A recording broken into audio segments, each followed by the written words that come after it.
Ladies and gentlemen, boys and girls, collectors of all ages and wrestling fans, welcome to Aussieverse.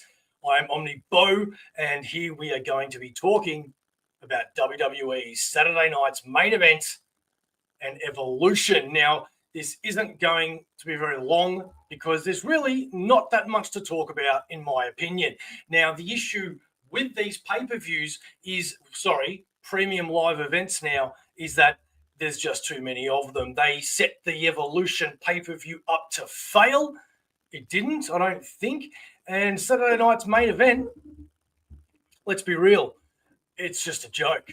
It always has been since its comeback of this year, I think, which is a shame due to the ads and the type of cards that they're putting on there. So, for example, we started off with Randy Orton. Now, obviously, Randy Orton, love him. Always will, always have. But with Jelly Roll versus Drew McIntyre, another guy that I love, and Logan Paul. Now, Logan Paul, I want to hate, but he's a very good bad guy. He knows how to do it, man. You know, him and Nia Jax, they're very, very good at their jobs. But I digress. The point is that if it was just Randy Orton and Drew McIntyre without the bells and whistles of the celebrities, it would have been good, but it wasn't because of the crap that got involved. Then we had Naomi and Jade. Announcing Bianca Belair as a ref. Whoop-de-freaking do. Jimmy Uso versus Solo Sikoa. I mean, Solo is, again, I think we haven't seen all of what Solo can actually bring. I think once he can drop the leader of the pack, you'll actually see a lot more personality from him. But, do I really care about Jimmy Uso? Not so much. Pope Ramiro, thank you very much, brother. From the womb to the tomb, indeed, brother. If anybody does want to join us, anybody does want to join me and talk about this wrestling, by all means, click the link and you can. Claudia, g'day. I should also mention that we are proudly sponsored by Comic Bookaroo. Let's have a word from them before I continue. Comic Bookaroo, proud sponsors of Aussieverse for all your comic book needs. Graphic novels, hardcovers, omnibuses, single issues. Don't forget to pre-order every Sunday at Comic Bookaroo.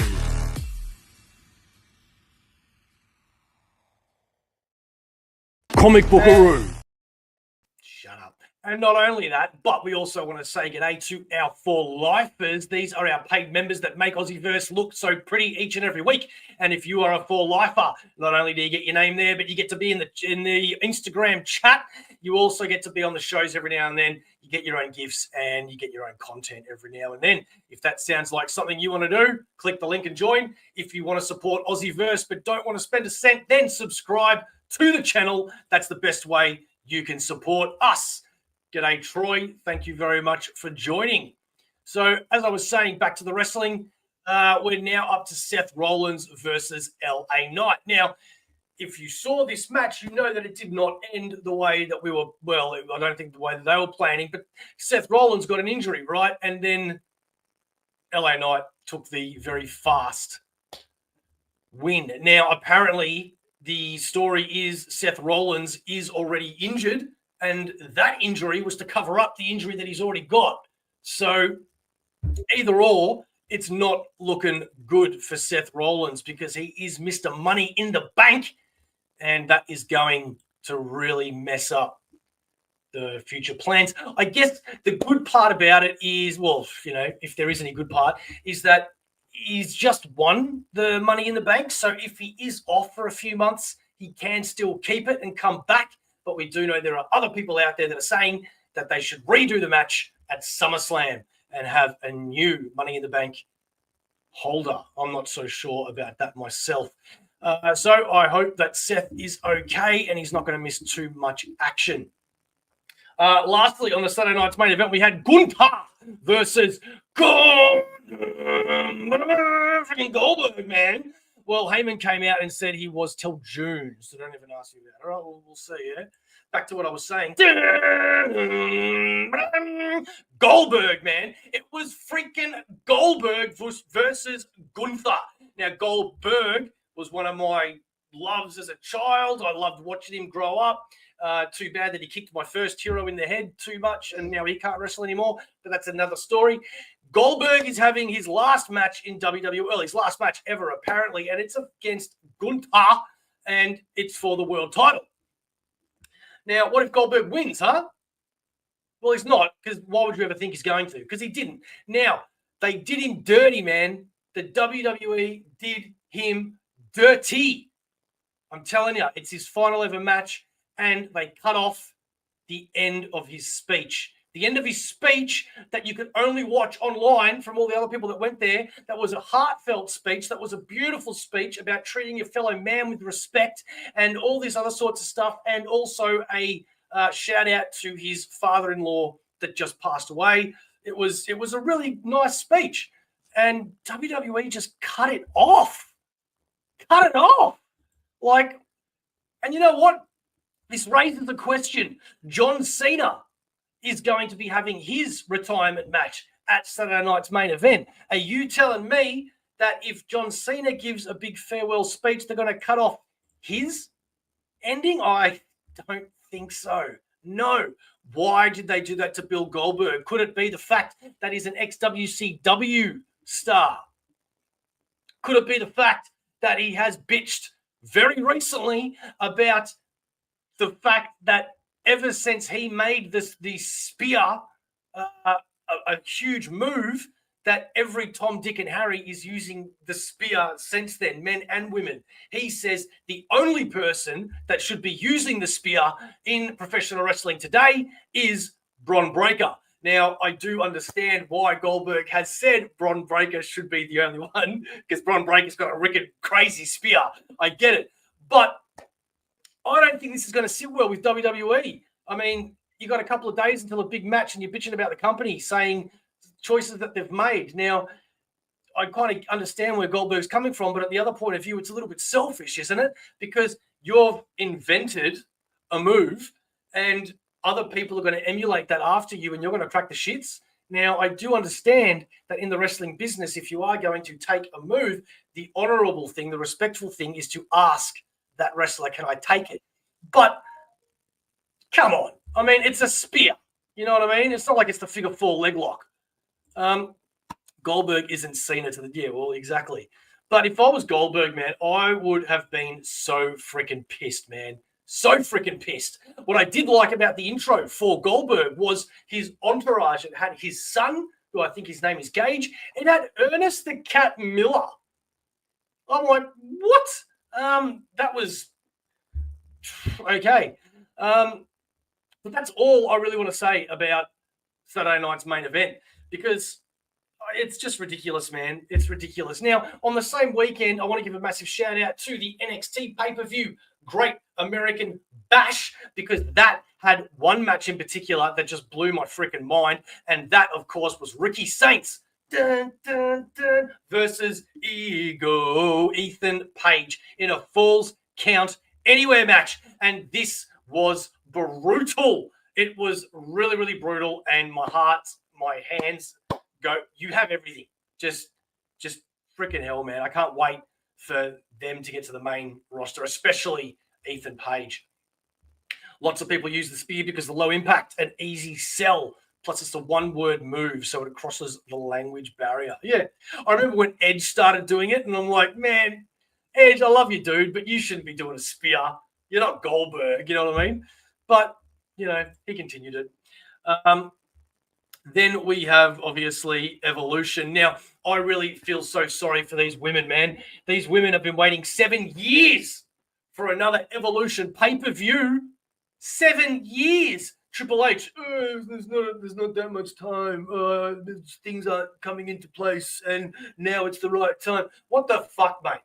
No, okay? You can do a freaking pay-per-view. You got 100 other pay-per-views a year, PLEs a year, and you can't do one female show a year. That's pretty crap, man. Now, not only that, did they finally do one, which is what I'm about to talk about, but they do it in the same weekend as NXT Great American Bash, the same weekend as the Saturday night's main event, the same weekend where across the road is a Beyonce concert across the road as well, and they want to sell tickets Come on, man. They set them up to fail, and it is absolutely bullshit.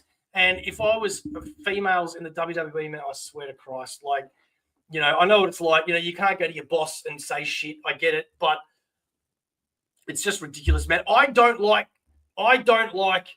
fucking Monet, right? What's her freaking name? Sasha Banks. But I don't blame her for putting her foot down with certain things and just leaving, man. I mean, for crying out loud. See, I didn't even know Evolution was on. The build to Evolution was just bullshit.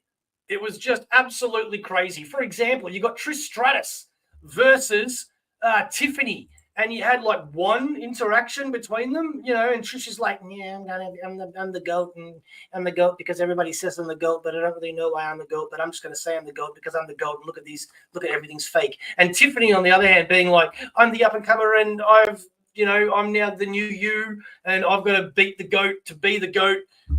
It's just generic bullshit, man. Generic bullshit. Anyway, so we'll go through the matches, right? We may as well first talk about Trish Stratus and Tiffany. Not that it's in order, but you could tell that Trish had been gone for a while because there was a few awkward moments there, man. I remember there was one. What was it?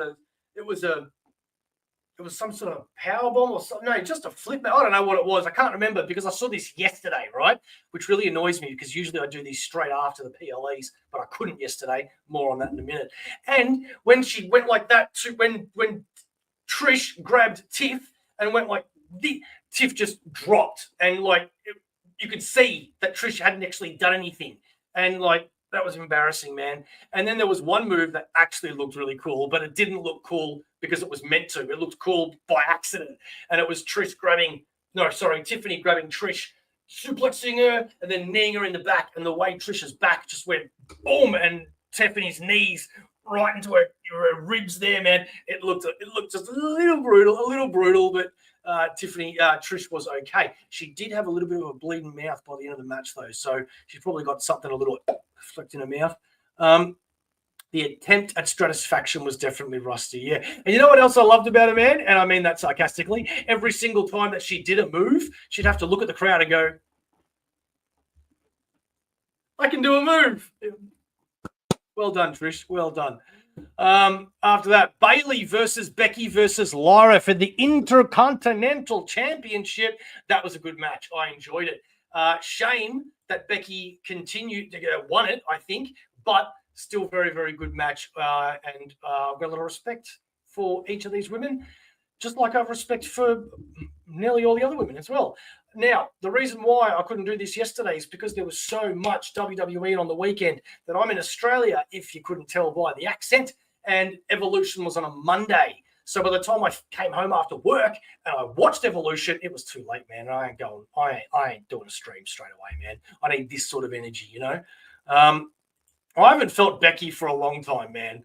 I just think there's way too much Becky, bro. Way too much Becky. But you know what I am slowly digging, I think? They want to make Charlotte a face. And they've sucked at doing it. And now I think they've found their way to do it. And that is in this storyline with Alexa Bliss. Because everyone loves Alexa Bliss. So how do you make Charlotte look good? You put her with somebody that everybody loves. If you have a good enough writing in a storyline, you can flip that Charlotte into the face persona.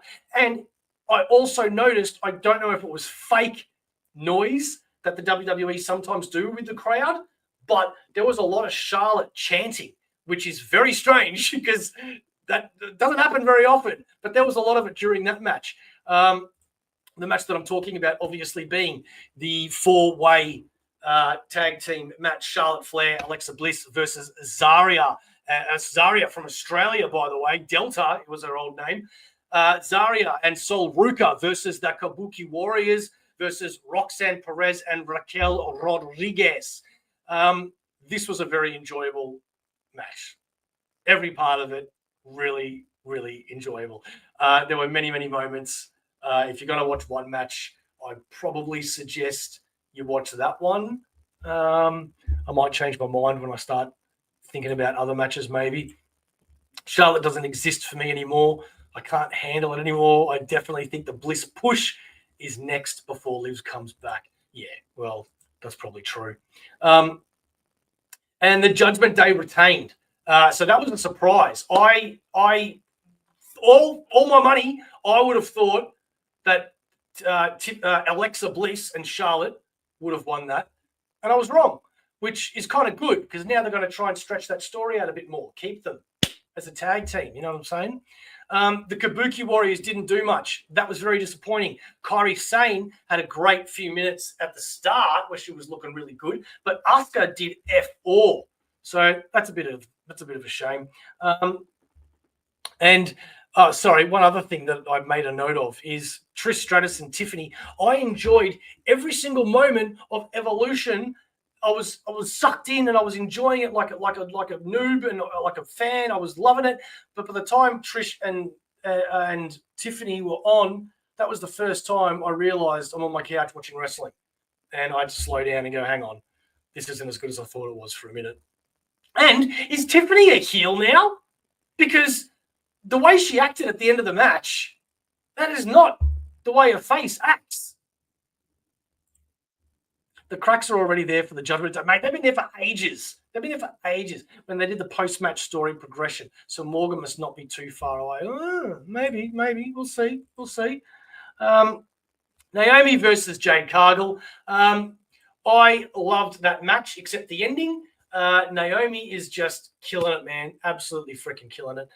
This new persona of hers, it's been such a long time coming, and I'm so happy that she's done it and they've given it to her, and she's just murdering it, man. Anyway, match was great. Naomi had her number so many times, was killing her so many times, and then Jade, she grabs a chair, does one move, and it's over.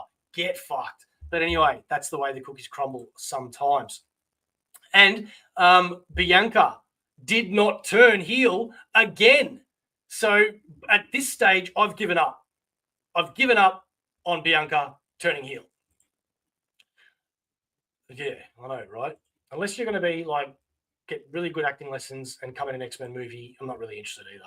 And last but not least, there was the Battle Royal. The Battle Royal that showcased all the other women that didn't get a match themselves. There was such great talent in the ring at once until Maxine got in there. All of it was really good. But then Maxine did the worm, and she had that moment with Natalya, and that was just horrible. It was corny. It was cheap. And I just wish they didn't do that. But it was a great Battle Royal. I really enjoyed it. The speech by Stephanie Vaquer, and I know that's not how you pronounce it. It's Stephanie Vaquer. But the speech that she gave at the end was truly beautiful. Really, really good. I instantly thought how many women in the back are jealous that she gets to make this long speech, and none of them else did. But again, that's the way it happens sometimes. And last but not least, we had Rhea Ripley versus Io Sky. That was exactly what you would expect, and I mean that in a good way too. All in all, I have so much respect and love for these women. They truly are the best athletes in the world, and they need recognition like this. The fact that Stephanie McMahon at one point said in the show to the crowd, "Thank you all for coming. You all showed up." That was just rude. I thought, you'd never say that at a normal PLE, would you? But you're doing it for the women one? I don't know, man. I don't know. Anyway, Naomi cashed in and it was freaking beautiful. Good on her. The only question I've got is that Michael Cole started going on and on about how it's a three-way, so it's a no DQ. Has that always been a rule? Has three-ways always been no DQ? It might have been, and I've forgotten, but he was pushing that fact so that Naomi could smash with the briefcase and not get disqualified. But I'm like, I don't know if that's a thing, man. I'm pretty sure three-ways are just normal matches, just three ways. But anyway, I hope you enjoyed my little rant or review. We will be back. I will, hopefully with other people, be back here next month. if you have just found your way to Aussieverse, we do comics, we do music, we do a whole bunch of stuff. So go check it out now. Subscribe. And as always, Aussieverse is for life.